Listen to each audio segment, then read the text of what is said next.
Assalamualaikum warahmatullahi wabarakatuh. Halo guys, welcome to back my channel. Di video kali ini saya akan sedikit menjelaskan tentang bab sholat. Oh ya, sebelum kenalan lagi yuk. Nama saya Mualimah Fikriani dari Prodi Akuntansi kelas 1 non reguler. Oke, stay tune ya. Jangan lupa like, comment, and subscribe. Oke guys, tanpa berlama-lama lagi kita akan masuk ke materinya, yaitu materi bab sholat. Kita akan masuk ke pengertiannya dulu. Pengertian sholat secara etimologi atau secara bahasa, sholat itu artinya doa atau meminta doa kepada Allah Subhanahu wa Ta'ala. Namun kan tahu sendiri ya, dalam kandungan sholat itu kita isinya doa-doa semua kan. Nah, itu secara bahasa itu sholat artinya doa. Namun secara terminologi atau secara istilah, para ahli fikih mengartikan sholat itu dalam dua pengertian, yaitu secara lahiriah dan hakiki.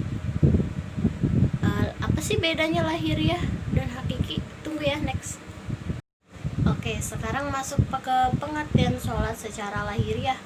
Secara lahiriah, sholat berarti beberapa ucapan atau perbuatan yang diawali dengan takbir dan diakhiri dengan salam,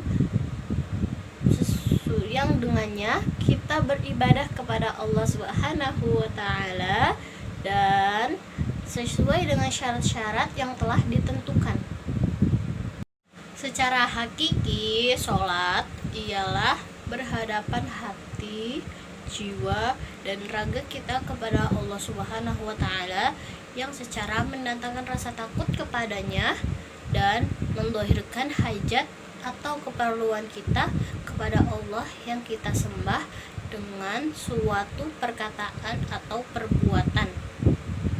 Dari beberapa pengertian yang tadi disebutkan, bisa disimpulkan bahwa sholat ialah tindakan atau perbuatan beribadah kepada Allah Subhanahu wa Ta'ala dengan diawali dengan takbir dan diakhiri dengan salam, yang berupa penyerahan diri kita kepada Allah Subhanahu wa Ta'ala untuk memohon ridhonya.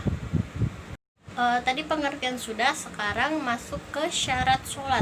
Syarat sholat bisa dibedakan menjadi dua, yaitu syarat wajib sholat dan syarat sah sholat. Sekarang masuk ke syarat wajib sholat dulu. Syarat wajib sholat yaitu Islam, yang kedua itu berakal, yang ketiga baligh. Oke, sekarang masuk ke syarat sah sholat. Ada 5.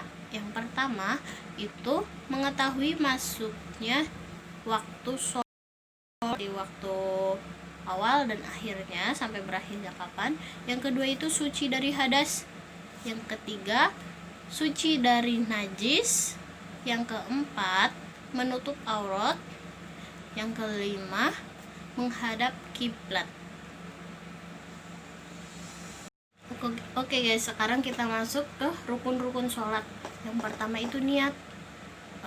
Niat ini nggak bisa digantikan oleh kegiatan apapun. Misalnya ditinggalkan gitu, tidak bisa ya. Sekarang contoh niat, misalnya sholat subuh, usolli fardhu subhi rak'atain mustaqbilal qiblati lillahi ta'ala. Gimana sih cara mengucapkan niatnya? Cara mengucapkan niatnya, kita itu sambil takbiratul ihram dengan di dalam hatinya itu berniat gitu. Dan yang kedua adalah takbiratul ihram. Kunci sholat tidak akan sempurna tanpa adanya takbiratul ihram. Seperti sabda Nabi Shallallahu Alaihi Wasallam bersabda, kunci sebuah sholat adalah bersuci dan mengharamkan kegiatan atau perbuatan kecuali perbuatan takbir. Yang ketiga adalah ruku. Semua ulama sepakat bahwa ruku juga termasuk ke dalam rukun sholat. Bacaan ruku yaitu sebagai berikut: Subhana rabbiyal azimi wa bihamdi. Terus yang keempat itu adalah i'tidal. I'tidal itu adalah sebuah perbuatan di antara ruku dan sujud. Bacaan i'tidal adalah Sami Allahu liman hamidah. Yang kelima adalah sujud. Bacaan sujud yaitu Subhana rabbiyal a'la wa bihamdi. Sujud hendaknya dikerjakan dengan 7 anggota badan, yaitu muka, yang kedua tangan, yang ketiga itu adalah kedua lutut, dan yang berapa jadi totalnya? 1 muka, 2 kedua tangan, berarti kan 3. Terus yang keempat kedua lutut, 5, dan iya benar, dan kedua ujung telapak kaki. Setelah sujud, rukun sholat selanjutnya yaitu duduk di antara 2 sujud. Jadi sujud kan ada 2. Nah, sujud yang pertama, terus duduk di antara 2 sujud, terus sujud lagi kan. Nah, doa duduk di antara sujud yaitu Rabbil firli warhamni wajburni wa'afini wa'fu anni. Allahu Akbar. Kan sujud lagi tuh. Terus selanjutnya yaitu tahiyat. Rukun sholat selanjutnya adalah tahiyat. Tahiyat dibagi menjadi 2, yaitu tahiyat awal dan tahiyat akhir. Namun pada sholat subuh tahiyat hanya ada 1 kali. Terus yang selanjutnya itu adalah mengucapkan salam.